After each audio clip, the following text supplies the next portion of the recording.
Job కావాలంటే బాబు రావాలి. ఈ మధ్య గోడ మీద చంద్రబాబుయులు రాసుకున్న స్లోగన్ ఇది.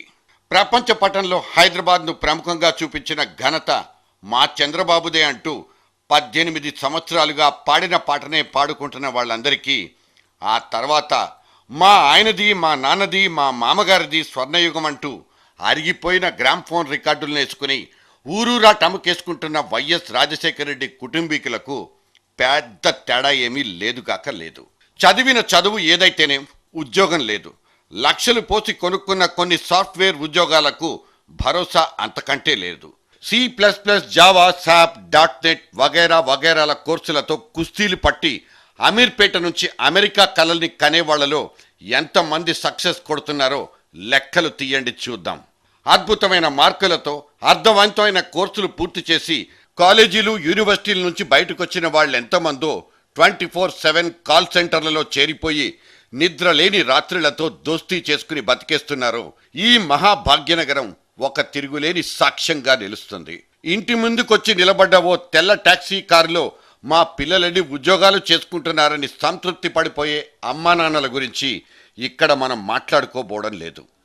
వాళ్ళ మనీ పర్సుల్ని, బ్యాంక్ బ్యాలెన్సుల్ని ఖాళీ చేసే దండగమారి చదువులు చదివి బ్రతుకు మెట్లెక్కి పైకి ఎదగాలనే కోటి ఆశలున్న యంగిస్తానీయులంతా ఫ్యాక్టరీల్లో నుంచి బయటపడ్డ ప్రొడక్ట్స్ లాగా మొత్తం నెట్ ప్రపంచంలోకి దూరిపోయి తమ ఉద్యోగాల వేటలో పడిపోతున్న వైనాల్ని, వెతల్ని చెప్పడానికే ఈ చిన్ని ప్రయత్నం.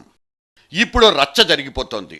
మన గవర్నమెంట్లో ఉద్యోగాల భర్తీ కోసం ఏర్పాటు చేసుకున్న ఒకానొక పబ్లిక్ సర్వీస్ కమిషన్ వ్యవస్థ కుళ్ళిపోయిందని, ఆ సర్వీస్ కమిషన్ బోర్డు మెంబర్లంతా ఎవరికి తోచినట్లు వాళ్ళు దోచుకు తినేస్తున్నారనేది జరిగిపోతున్న రచ్చ తాలూకు సారాంశం.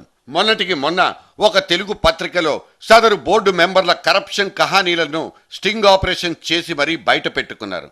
ఈ దొంగాటలో అడ్డంగా దొరికిపోయిన వాళ్ల మాటలు విన్న తర్వాత ఇప్పటికే ఇటువంటి సర్కారీ కొలువల మీద, వాటినిస్తున్న గవర్నమెంట్ మీద నమ్మకాలు కోల్పోయిన మన పిల్లలు అవి మనకు సంబంధించిన వార్తలు కాదనే పరిస్థితికి వచ్చేశారు.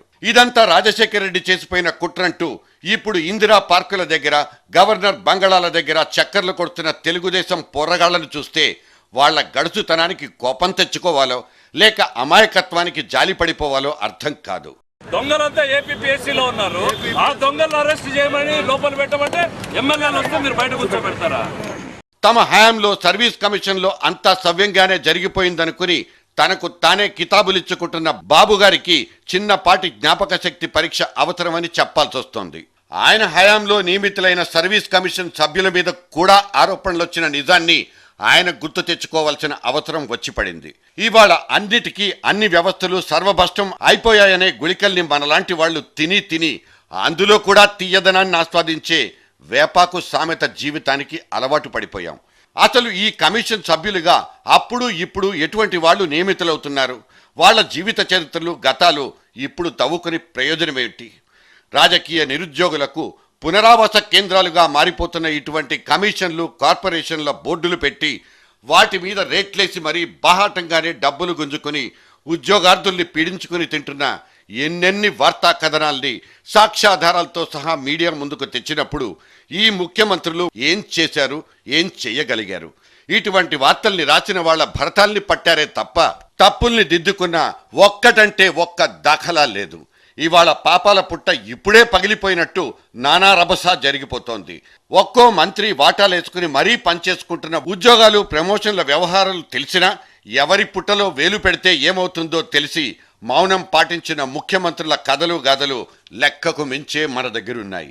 ఇక ఇప్పుడు మన ముఖ్యమంత్రి గారు జిల్లాకో 1,00,000 ఉద్యోగాలంటూ కొత్త పథకానికి తెరతీశారు. ఆ మధ్య ఇదే ముఖ్యమంత్రి గారు లక్షల ఉద్యోగాలంటూ మేళాలు నిర్వహించి ఎంతెంత మందికి నౌకరీలు కట్టబెట్టారో లెక్కలు తీయమనండి చూద్దాం.